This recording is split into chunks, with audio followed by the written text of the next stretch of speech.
Welcome, friends, to our third week of our study of the book of Hosea. And today we begin a 3-week journey through kind of the heart of the book, chapters 4 through 10. Now, the opening chapters of Hosea, 1 through 3, that we looked at last week, they use the analogy of Hosea's very life, his own marriage, as an analogy for both the unfaithfulness of Israel, but also the restoring love of God. And then in chapter 4, there's a significant switch to a new analogy. Now, it's a sermon, it's an oracle from Hosea, announcing the words of God. And for these 7 chapters, the news that Hosea has to bring is framed through the analogy of a courtroom. Chapters 4 and 5 that we'll look at today are the announcement of the charges, and we'll look at what those are together, and then we'll move through these chapters. So, a little bit different tone. Yeah, but I love a good courtroom drama. It's a courtroom drama. Yes, exactly. That's right. Yeah. And we jump into the drama. Now, interestingly, chapters 4 and 5 are sort of parallel. They introduce the characters and then the charges, and we'll see it. So I think what you said was the best way to do it is to kind of move through 4 as our structure, and then where we have extra things to learn from 5, we'll jump into chapter 5. Does that sound like a good plan? Good plan. All right. Where does the court drama start? Well, the prosecuting attorney comes out on stage. Okay. First of all. All right. Right in the first verse of chapter 4, it says, "Hear the word of the Lord." Can't you hear the bailiff? Yeah, the announcement. Hear the word of the Lord. Yeah. Hear the word of the Lord, O people of Israel, for the Lord has an indictment. So the Lord is God, who is kind of the defense attorney. Now God is going to put on another hat, or I should say another robe, a little later on and become somebody else. But for now, the Lord God is the prosecuting attorney and is bringing the charges against Israel. We should remember that here, Israel doesn't mean the whole nation that David used to rule over, right? Right. But the northern kingdom after the country has split north and south. And one of the things this section, these 7 chapters in particular, will foreshadow is that part of Hosea's tragic job was to prophesy the significant destruction that was coming to the northern kingdom. Right. And to offer a warning to the southern kingdom, which we'll actually see today, to not follow in the same path. Exactly. Yeah, right. This might be the best time to point out that frequently Hosea uses the word Ephraim. Yeah, okay, Ephraim. That's a third name. And Ephraim is another name for the northern kingdom, Israel. Okay. Yeah. So it's not a third place. They're just 2 nations, Israel and Judah, and Ephraim is another name for the northern kingdom because Ephraim was the most powerful tribe in the northern kingdom. You know, I've sometimes noticed people, when we're reading the text, it can be confusing to us that the same place gets called by 2 or even 3 or 4 names. But honestly, we do that with nations today. Yeah. I could, even in the same conversation, call the nation I live, I could call it America. I could call it the United States of America. I could call it USA, the U.S. And so the fact that he's using these interchangeable names, to them would have been very common, no confusion. It's a little bit, the Ephraim-Israel thing is a little bit like saying Washington has announced that. Right. Where the capital, where the center of power stands for the whole country. Yes. And that's kind of like what Ephraim was. I used to know the fancy name for when part of something stands for the whole thing. But right now, the cameras are rolling. I don't know the name. As soon as they turn off, I'll know it, though. But there's a fancy name for that. Okay. All right. Where does the text start? You don't want to hear the name? Oh, yeah. I just didn't want to put you on the spot. By all means, what's the fancy name? Synecdoche. Synecdoche. I was even going to say that, but there's a camera right there. All right. We got to start this. We've gotten lost. Where does the Lord, who is in this case also the prosecutor, comes out and says, I've got a charge. And we're going to talk about the charges in a second, but let's introduce the rest of the characters. The defendants. Let's go. Okay. Go to the defendants next. And right here in verse 1 of chapter 4, it says, Hear the word of the Lord, O people of Israel. Okay, so that's there's the defendants. Yep. Yeah. And then verse 4 is going to get a little more specific and tell us that the leaders are not off the hook at all. Verse 4 says, for with you is my contention, O priest. You stumble by the day, the prophet also shall stumble with you by night. So Hosea makes it clear that it's not just the common people who that God finds fault with, but it's their spiritual leaders as well. Yeah, and we said that there's a parallelism between chapter 4 and chapter 5 in structure. Chapter 5 also lists some defendants there with kind of a different specificity. I'm looking at chapter 5, verse 1. Good. Hear this, you priests. Okay, we mentioned priests. Pay attention, you Israelites, people of Israel. That's the whole crowd. But now, listen, you royal house. Yep. So the king is indicted. The prophets are indicted, the priests are indicted, the people are indicted. Verse 5, this judgment is against you. So pretty universal on the defendants. Okay, so we have a prosecutor, we have defendants. Who else do we need to know about here? Well, there has to be a judge, right? Right. So here comes the judge. Okay. And we can see the judge pretty clearly in a couple of places. But if your eye jumps down to chapter 4, verse 9, it says, I will punish them for their ways and repay them for their deeds. And that is the Lord God speaking, the God of Israel. So God is bringing the charges. And we aren't surprised, of course, to discover he will also be the judge over Israel for these charges. What the character that I find most interesting, and I think maybe surprises us, who's the plaintiff? On whose behalf are these charges being brought? The plaintiff is the party that's making a complaint, right? Yeah. That something terrible has happened. And I think we can find that in verse 3 of chapter 4. And it's just fascinating. 4:3 says, therefore the land mourns, all who live in it languish, together with the wild animals and the birds of the air, even the fish of the sea are perishing. And this is kind of exaggerated language by Hosea here, suggesting that human sin, disobedience of God, breaking the covenant with God, has a terrible negative effect on all creation. Yeah, and if I can jump out of Hosea, this is Christian theology. You know, Paul says the same thing, that what's that? He says all creation groans because when we see this in the world, the fallenness of the world caused by human sin has led all creation to be in disarray. The disarray we see in creation is part of that fallenness, and the good news, of course, is as God deals with that, God will deal with us and redeems us. God, Paul says, will restore all creation. All creation groans until restoration comes for us and for creation. And then we see that same theme here in Hosea. Yeah, and we're talking about the middle part of the story, which is human sin and the devastating impact that it has on all creation. Let's remember that what makes that so tragic is that creation began with a positive relationship, not only between God and the human race, but between the human race and all creation. Creation itself was, as God put it, good. Exactly. Yeah. And human beings were created as the loving caretakers of creation in God's behalf. And the good news of this trajectory that you're talking about is that it ends with a new heaven and a new earth. God is always looking forward to recreating what we have messed up. Yeah, I got to tell that to somebody at breakfast. Everything that is now broken will one day be repaired, and that is pretty good news. Okay, now we have skipped a few verses to lay out all the characters. The Lord said, verse 1, we already read, he has a charge against them. We probably should talk about the charge. What are the charges? Yeah. Okay, and they start right in the beginning of chapter 4. Let's go back and look there in chapter 4, verse 1. Hear the word of the Lord, O people of Israel. The Lord has an indictment against the inhabitants of the land. And then here it comes. There is no faithfulness or loyalty and no knowledge of God in the land. And then verse 2, swearing, lying, murder, stealing, adultery, breakout, bloodshed follows bloodshed.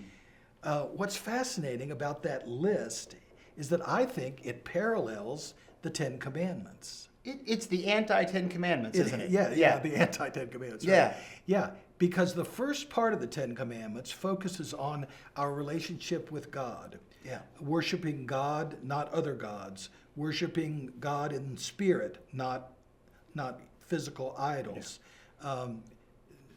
Not having to swear with things. Honoring the Sabbath, to keep it holy. Why? Because the Sabbath commemorated God's creative and rescuing power. So, and then you get lying and, well, go ahead. You're about to make this transition. Yeah, the second part. Then we get the second half. Lying and murder and stealing and adultery, and I'm pretty sure those are all in there. They're all there. It's slightly different order. Yeah. But that's the second part of the Ten Commandments. So it's as if Hosea is cycling through the Ten Commandments in his mind and saying, as the charges are brought in the courtroom, as the charges are read, they've just been breaking every one of the Ten Commandments. Yeah. This is one of the things I often try to teach people for understanding the prophets. So much of what God instructed the prophets to bring was simply the application of Scripture into the present moment. Like, Hosea doesn't have to invent these charges. I mean, God is giving Hosea charges that they all knew. They all knew about this law that they were supposed to keep. And any one of them could look around and see, hey, wait, we aren't keeping the very law God taught us to keep. Yeah. That first word there in verse 1, faithfulness, no faithfulness, is a beautiful word. It speaks of reliability, trustworthiness, and says God just can't rely on you humans anymore. And then the word loyalty is, it's just my favorite word in the Old Testament. Can I say a Hebrew word? Oh, we need a Hebrew word in here, and I can't say them. If you learn one Hebrew word from the Old Testament, this is the one to learn. Chesed. Chesed. Yeah. See, the mistake is I learned the word Hanani, which I think means I'm here. It's because in Hebrew class every day where they took the roll, we had to say Hanani. So that's my word. But Hesed sounds like a better word. Remind us of that word. It's a beautiful word, and it's so rich in its meaning that I think I've counted like 7, 8, or 9 different English words that translations use to try to define this beautiful Hebrew concept. Here are some of the attempts: faithfulness, loyalty, mercy, kindness, love, loving kindness, covenant love, a steadfast love. It speaks to the deepest, most abiding relationship, not only between God and God's people, but God expects that relationship between and among God's people too. Yeah. So it operates on a vertical and a horizontal level. At any rate, Chesed. All right. Yeah. All right. Now, so what we could do, but we aren't going to right now, we could keep reading in chapter 4, and I hope as you have time you will. We could keep reading in chapter 4 and see sort of an expansion of these various charges. Examples about their unfaithful worship practice, examples about their unfaithful ways that they treat one another, their unfaithfulness to God, their worshiping other gods, which of course we focused on a lot last week. But let's finish the structure of the courtroom just so we get the same arc in the time we have. Based off these charges, the judge has for them a sentence. Yeah. What's the sentence? Well, I think one place to see the sentence is in chapter 4, verse 10. It may not be obvious at first, but the verse says, "They shall eat but not be satisfied. They shall prostitute themselves but not multiply." And we need to put quote marks around that word prostitute. Okay.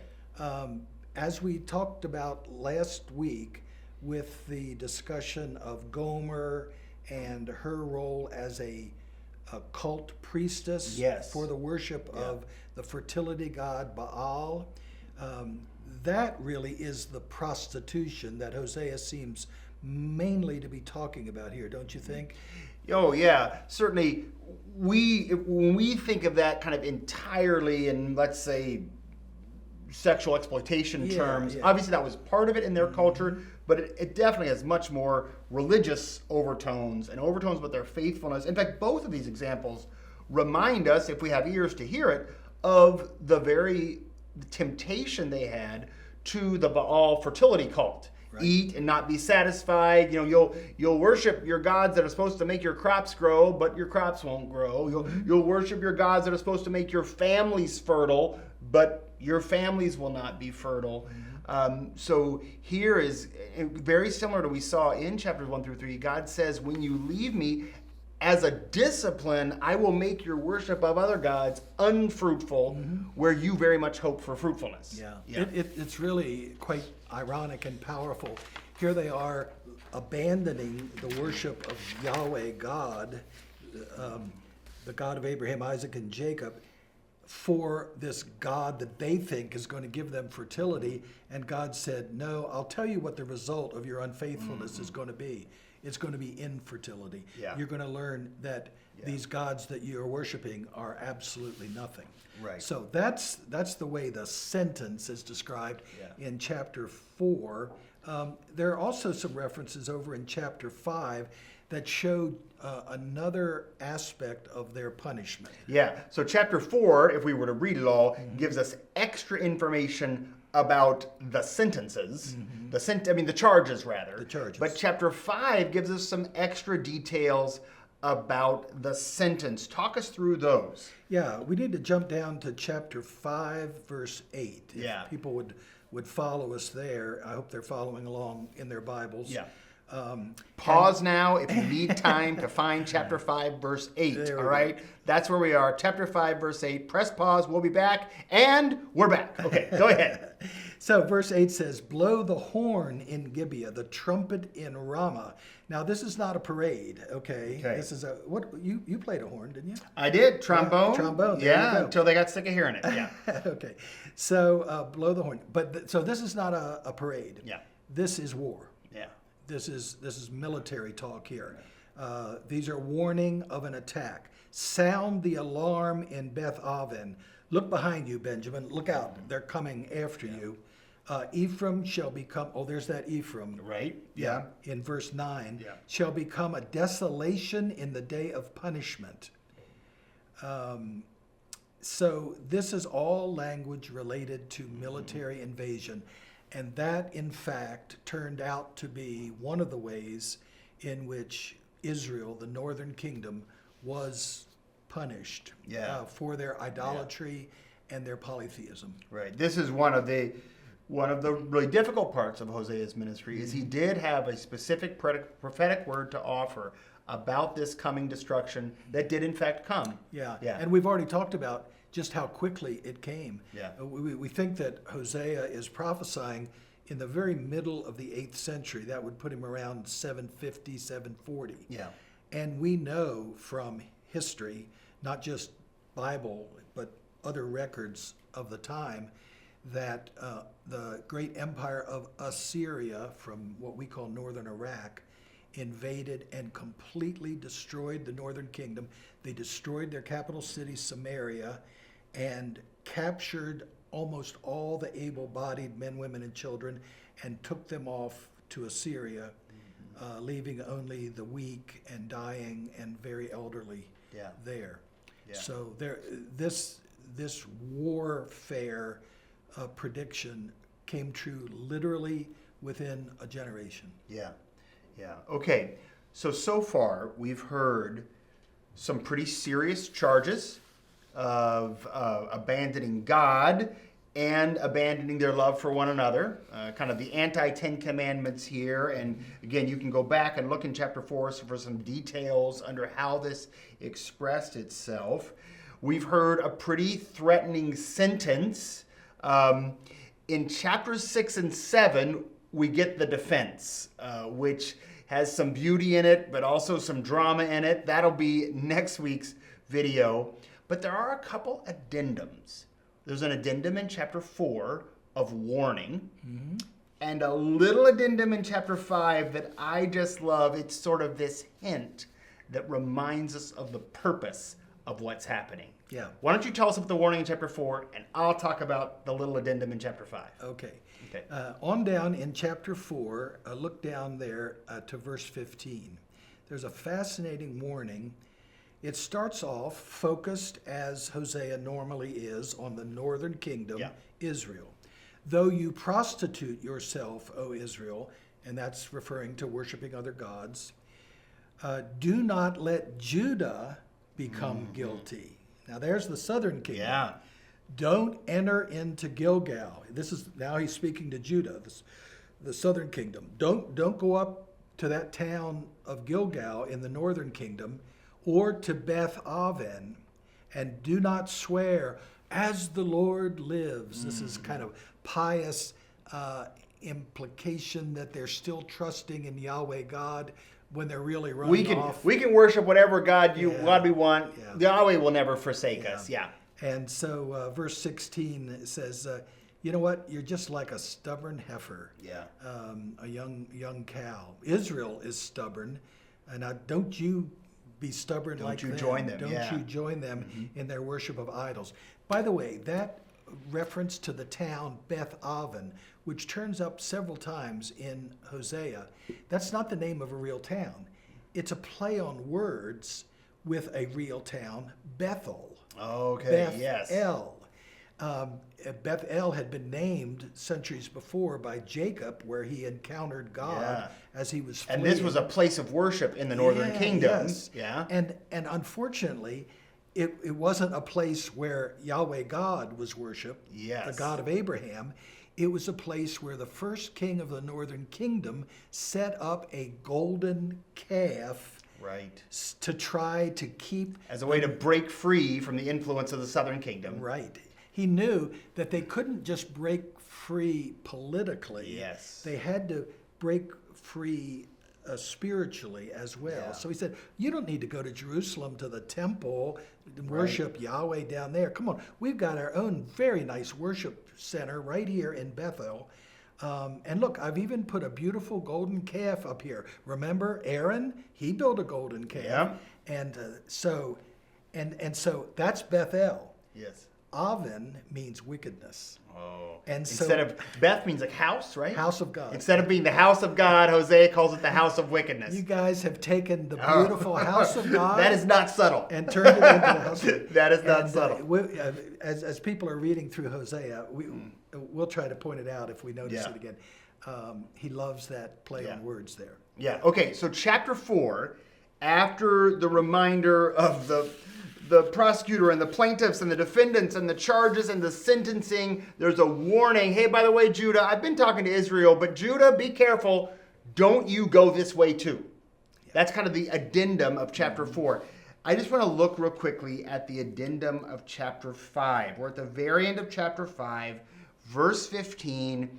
Remember, chapter 5 was the one that went into detail about the sentencing, that there would be judgment in the form of military conquest, and it was going to be bad. But look at verse 15. It's just curious. God says, we'll go back to verse 14 of chapter 5. I'll be like a lion to Ephraim, a great lion to Judah. I'll tear them to pieces. I'll carry them off with no one to rescue them. Okay, so this is a metaphor talking about the sentencing that is to come, the punishment that is to come. But here's the addendum.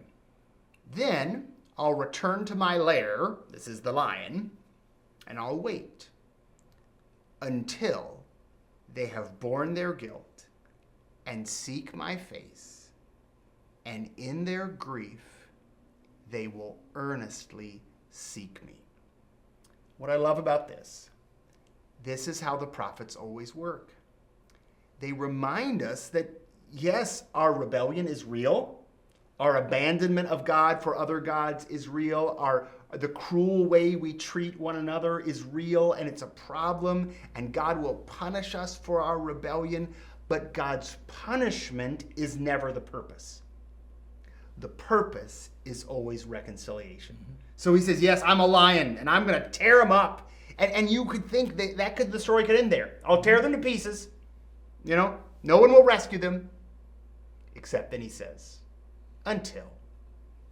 It's so beautifully parallel to the first analogy in chapters 1 through 3, where Gomer abandons Hosea and her family, but Hosea never abandoned Gomer. Never abandoned and Gomer. we saw that beautiful scene where at the end he goes and buys her back, what is already belongs to him in a sense as his wife. And here we get the same thing. Yeah. God has been rejected by God's people, but God hasn't abandoned them. Mm-hmm. He's going to wait until he can effect a plan of reconciliation and rescue. Until they're ready to repent and they turn. And the implication here is when they turn and seek me, they'll find me. Yeah. And so I love this, we've got God as the prosecuting attorney, we've got God as the judge, and we're, not to spoil the story, but we will eventually see God in another role, functioning as the restorer, which probably is a good place to stop. A little hint of positivity after what's been a hard couple chapters. We've got a charge, and it might be worth saying, if the charge is the anti-Ten Commandments, it probably is worth saying that we as a people are not so unlike them. It's worth saying to me, it's worth me reminding myself that idolatry is not dead. Yeah. I don't have any idols to other gods on niches in my home. Right. But I do know that I face the tendency all the time to put other people, other priorities, money, political loyalties, you name it. The list is very long of things that I could potentially put my trust in rather than God. Yeah. So I take this reminder very seriously for myself as a Christian as well. But I also live into the very real hope that God is always working in my life toward rescue and reconciliation in spite of my idolatry. Yeah. We are tempted to idolatry as they were. We're also tempted to mistreatment of one another as they were. And God brings a charge against us as God did them, and just what you said, God is working in our lives always for restoration. Good. All right, that's a great place to leave it. Next week, we'll be in chapters 6 and 7 as the courtroom drama continues.